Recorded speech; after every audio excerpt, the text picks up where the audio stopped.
आपके दर पर आने से पहले मैं बड़ा कमजोर होता हूं, मगर आपकी दहलीज को छूते ही मैं कुछ और होता हूं।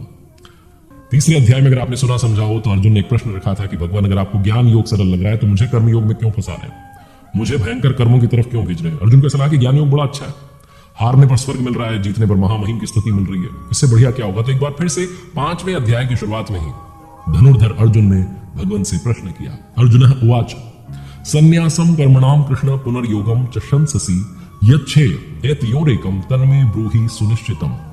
अर्जुन ने कहा, हे श्री कृष्ण, आप कभी संन्यास माध्यम से किए जाने वाला जो कर्म है उसकी प्रशंसा कर रहे हैं, कभी निष्काम दृष्टि से जो किया जा रहा है उसकी प्रशंसा कर रहे हैं। इन दोनों में से कोई एक जो कि आपका निश्चय किया हो, जो परम कल्याणकारी हो, उसके बारे में बताइए।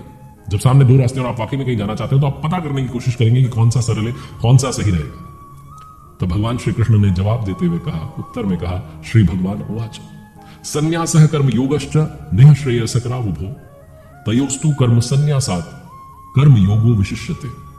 हे अर्जुन, संन्यास माध्यम से करने वाला कर्म हो या ज्ञान मार्ग से करने वाला कर्म हो, निष्काम भाव से किया जाने वाला जो कर्म है वो परम श्रेय मोक्ष तक पहुंचा देता है।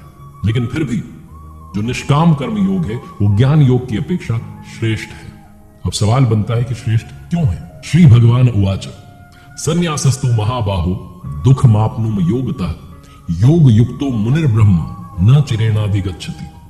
कहते हैं पार्थ, निष्काम कर्म योग का आचरण किए बिना, उसे करे बिना कोई भी संन्यास नहीं पा सकता। संन्यास का मतलब है सर्वस्व का न्यास हो जाना, सारी इच्छाएं मिट जाना। जब योग आपने शुरू नहीं किया, ध्यान आपने शुरू नहीं किया, कर्म आपने शुरू नहीं किया, मेडिटेशन ही शुरू नहीं किया, तो आप वहां तक पहुंचेंगे कैसे। कहने का मतलब यह कि ज्ञान योग में भी कर्म तो करना पड़ेगा। ऐसा नहीं है कि आपने मान लिया कि मैं पहुंच चुका हूं, अहम ब्रह्मास्मि, उससे बात नहीं बनेगी, वो सिर्फ और सिर्फ पाखंड होगा। भगवान श्री कृष्ण कहते हैं कि ये जो है अंतर जो है दोनों में, वो सिर्फ कर्ता के पर्सपेक्टिव का है, दृष्टिकोण का है। एक अपनी शक्ति को समझ करके, हानि लाभ को सामने रख करके यहां खड़ा हूं, यहां से वहां पहुंचना है, ऐसे चलता है। और दूसरा जो है वो इष्ट पर निर्भर होकर के, प्रभु पर निर्भर होकर के ध्यान में प्रवृत्त होता है। एग्जाम्पल के तौर पर अगर हम बात करें तो एक स्टूडेंट जो है वो प्राइवेट पढ़ाई कर रहा है, एक रेगुलर पढ़ाई कर रहा है, दोनों का कोर्स एक है, सिलेबस एक है, एग्जाम एक है, एग्जामिनर एक है, रिजल्ट जो है वो भी एक आने वाला है।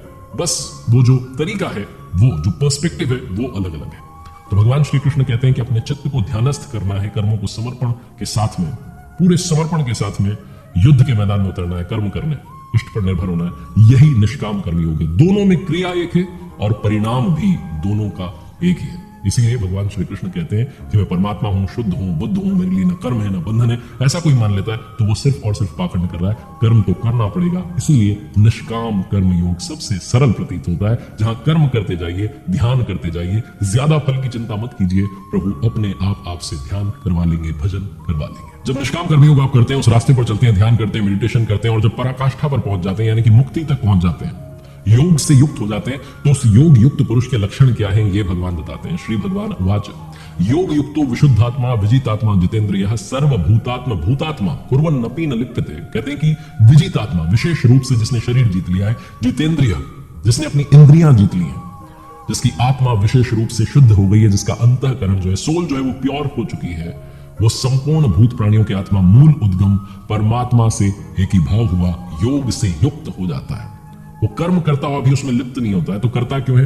पीछे वालों के कल्याण के लिए करता है। इसी को एक उदाहरण के तौर पर, एक उदाहरण से समझाने का प्रयास भगवान श्री कृष्ण करते हैं। वो कहते हैं, श्री भगवान उवाच ब्रह्मणा याधाय कर्माणि संगम त्यक्त्वा करोति यः लिप्यते न स पापेन पद्म पत्र मिवाम्भसा। कमल जो होता है कीचड़ में होता है, उसका पत्ता पानी के ऊपर तैरता रहता है, लहरें आती हैं, रात दिन आती हैं, लेकिन अगर आप पत्ते को देखेंगे तो वो सूखा मिलेगा, पानी की एक बूंद उस पर टिक नहीं पाती। कीचड़ में रहकर के, पानी में रहकर के भी उससे लिप्त नहीं होता है। ठीक ऐसा ही योग युक्त पुरुष होता है जो कर्म से लिप्त नहीं होता है, लेकिन कर्म करता चला जाता है। क्यों? पीछे वालों के कल्याण के लिए, उनके गाइडेंस के लिए, उन्हें बताने के लिए कि यही वो रास्ता है जिससे आप वहां तक पहुंच सकते हैं, जिसे परम धाम कहा जाता है, जिसे निर्वाण कहा जाता है, जिसे मोक्ष कहा जाता है। ये सारा सार जो मैं आप तक पहुंचाने का प्रयास कर रहा हूं, मैंने सीखा और पढ़ा है श्रीमद् भगवद गीता की यथार्थ व्याख्या यथार्थ गीता में, जो कि हमारे स्वामी जी परमहंस स्वामी श्री अड़गड़ानंद जी महाराज जी ने लिखी है। आप भी घर बैठे अगर पढ़ना चाहते हैं तो ऑर्डर कर सकते हैं, फ्री बुक ऑर्डर कर सकते हैं www.यथार्थगीता.com से। आगे बढ़ते हैं और बात करते हैं पंडित की परिभाषा की। जो परम गति को प्राप्त हो गए, जो पूर्ण जानकारी से युक्त हो गए, ऐसे पुरुष ही पंडित कहलाते हैं। श्री भगवान उवाच विद्या विनय संपन्ने ब्राह्मणे गविहस्तिनी शुनि चैव वपाके च पंडिता समदर्शिना। कहते हैं कि ज्ञान से जिनका पाप नष्ट हो चुका है, जो अपुनरावर्ती परम गति यानी कि दोबारा जन्म नहीं लेंगे, जो उस गति को प्राप्त हो चुके हैं, ऐसे जो ज्ञानी जन होते हैं, जो विद्वान होते हैं, वो विद्या विनय युक्त ब्राह्मण में, चांडाल में, गाय में, कुत्ते में, हाथी में समान दृष्टि वाले होते हैं। उनकी दृष्टि में सब समानता रखते हैं, कोई हीनता नहीं रखता है। उनकी जो दृष्टि है वो चमड़ी पर नहीं पड़ती है, वो अंदर की आत्मा पर पड़ती है। वो देख लेते हैं, समझ लेते हैं कि कोई इस साधना के क्रम में ये जो एक रास्ता है, इसमें कोई पीछे चल रहा है, कोई आगे चल रहा है, कोई बहुत आगे चल रहा है। इसीलिए वो कोई डिफरेंशिएट नहीं करते, वो कोई भेदभाव नहीं करते। भगवान श्री कृष्ण कहते हैं कि ये जो पुरुष होते हैं, योग युक्त पुरुष, इसमें नर और नारी कोई भी शामिल है। पुरुष का मतलब नर और नारी दोनों है। भगवान श्री कृष्ण ने कहा कि श्रीमद् भगवद गीता में जो रास्ता बताया गया वो हर मनुष्य के लिए है, लेकिन यहाँ पुरुष से संबोधित किया गया। वो कहते हैं कि ये जो योग युक्त पुरुष हैं, उन्होंने जीवित अवस्था में ही पूरे संसार को जीत लिया। अवधू जीवत में कर आशा, मुए मुक्ति गुरु कहे स्वार्थी, झूठा दे विश्वासा। जीते जी जिन्होंने इस अवस्था को पा लिया, वही मोक्ष को प्राप्त होते हैं, वही परम गति को प्राप्त होते हैं। उनका जो मन है वो निर्दोष हो चुका है, वो सम की स्थिति वाला हो चुका है, वो सबको बराबर दृष्टि से देखने लगा है। ये जो परमानंद है, जिसे मोक्ष कहते हैं, निर्वाणा कहते हैं, इसका उपभोग, इस आनंद का उपभोग कौन कर सकता है? वो तो बिल्कुल नहीं कर सकता जो बाहर के विषय भोगों में फंसा हुआ है। तो क्या ये जो भोग हैं, ये बाधक हैं, इस रास्ते में रुकावट है? इस पर भगवान श्री कृष्ण कहते हैं, श्री भगवान उवाच, ये ही संस्पर्शजा भोगा दुख योनय एवते, आद्यंतवंतः कौन्तेय नतेषु रमते बुधा। केवल हमारी स्किन ही, त्वचा ही नहीं, जितनी इंद्रियां हैं वो सब स्पर्श करती हैं। देखना जो है वो आंख का स्पर्श, सुनना जो है वो कान का स्पर्श। इंद्रियां जो हैं और विषय जो है, उनके संयोग से ये भोग उत्पन्न होते हैं और भोगने में बड़े प्यारे लगते हैं, बड़ा अच्छा लगता है। लेकिन दुख योनियां, दुखद योनियों के कारण बनते हैं। ये भोग ही अलग अलग जन्मों में हमें भेजते रहते हैं, हमारी आत्मा को इस जन्म मृत्यु के जो फेर है उसमें फंसाए रखते हैं। तो इसीलिए भगवान श्री कृष्ण कहते हैं कि जो बुद्धिमान पुरुष होते हैं, जो विवेकी होते हैं, वो कभी भी इसमें नहीं फंसते हैं।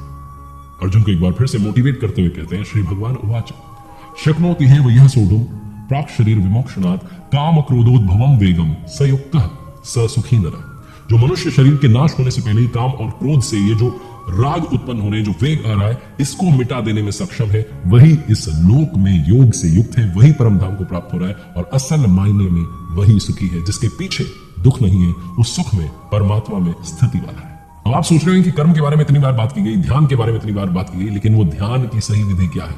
वो प्राण अपान की गति को रोकने की विधि क्या है? वो क्रिया कौन सी है? तो इसी 5वें अध्याय में श्री भगवान उवाच, यतेन्द्रिय मनोबुद्धिर मुनिर्मोक्ष परायण विगतेच्छा भय क्रोधो यह सदा मुक्त एव सा।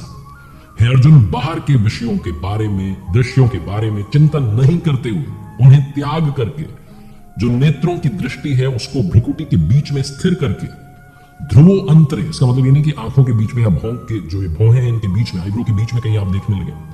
इसका मतलब है कि सीधे बैठने पर जो हमारी नजर है, जो दृष्टि है, वो भ्रुकुटी के मध्य से आगे की तरफ पड़े और नाक की सीधी जो रेखा है उस पर दृष्टि रखते हुए, मतलब नाक नहीं देखनी है, उस तरफ फोकस करते हुए जो श्वास और प्रश्वास जो आ रही है और जा रही है, उस पर ध्यान लगाना है कि कितनी देर के लिए अंदर गई, कितना रुकी और कब बाहर निकली। जबरदस्ती रोकने का भी प्रयास नहीं करना है। जब आप इस प्रक्रिया को फॉलो करेंगे, पालन करेंगे, तो ना अंदर से संकल्प उठेगा और ना बाहर का जो संकल्प है, जो बाहर के विचार हैं, जो थॉट्स हैं, वो आपके मन में आ पाएंगे। जब आपने बाहर के थॉट्स बाहर ही त्याग दिए, अंदर वाले उठ नहीं रहे हैं, आपकी जो श्वास से जो सूरत है वो एकदम खड़ी हो चुकी है, स्थिर हो चुकी है, तब वो ध्यान जो है वो शुरू हो जाता है। इस तरीके से जो प्राण और अपान, श्वास और प्रश्वास की गति को एकदम स्थिर कर देता है, सम कर देता है, जिसने इंद्रियां, मन, बुद्धि इन्हें जीत लिया, वो उस चरम सीमा पर, उस पराकाष्ठा पर पहुंच जाता है और वही जो मनुष्य है वो मोक्ष परायण मुनि कहलाता है, वो परम धाम जो है प्राप्त करता है। इसी पर आगे जो है श्री भगवान कहते हैं, श्री भगवान उवाच, भोक्तारम यज्ञ तपसाम सर्वलोक महेश्वरम सुहृदम सर्वभूतानाम ज्ञात्वा माम शांति मृच्छति। वो जो मुक्त पुरुष है वो मुझे यज्ञ और तपों का भोगने वाला, संपूर्ण लोकों के ईश्वरों का भी ईश्वर, संपूर्ण प्राणियों का स्वार्थ रहित, कोई स्वार्थ नहीं है लेकिन हितैषी है, ऐसा जानकर के शांति को प्राप्त होता है। श्री कृष्ण कहते हैं कि उस पुरुष के श्वास और प्रश्वास के यज्ञ और तप का जो भोक्ता है वो मैं हूं। यज्ञ और तप अंत में जाकर के जहां विलय हो रहे हैं, जहां वो ध्यान जाकर के विलय हो रहा है, वो मैं हूं। वो मुझे प्राप्त होता है। यज्ञ के अंत में जो शांति मिलती है वो मेरा ही स्वरूप है। इसीलिए यज्ञ तपों का भोक्ता, महापुरुषों के भी अंदर रहने वाली शक्ति महेश्वर है। इसीलिए इस 5वें अध्याय को जो नाम दिया गया वो दिया गया यज्ञ भोक्ता महापुरुषस्य महेश्वर नाम 5वां अध्याय।